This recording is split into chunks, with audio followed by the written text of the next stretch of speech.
le misure che stiamo adottando e che è la vera cura al coronavirus, cioè stare in casa,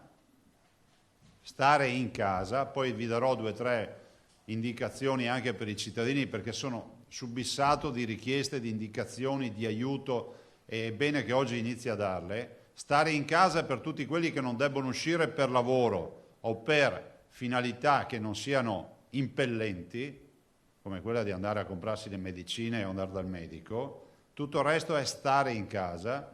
Lo stare in casa noi abbiamo visto sul modello che rallenta il contagio. Il virus c'è, è ubiquitario e noi dobbiamo evitare l'incontro con il virus.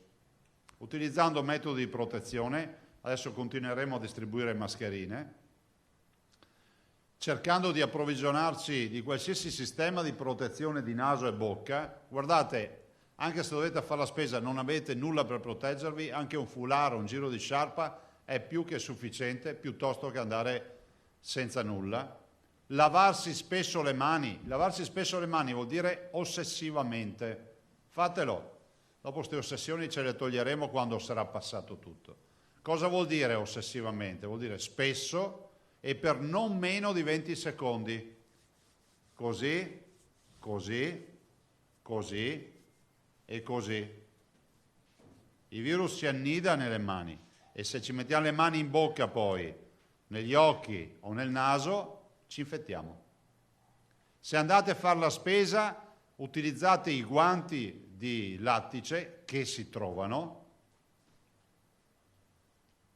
scartate se potete all'aria aperta gli involucri, eliminateli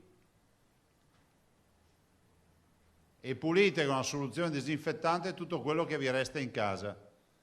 Il virus si aggrappa nel cartone, si aggrappa nelle superfici ferrose, nei metalli, si aggrappa nei tessuti.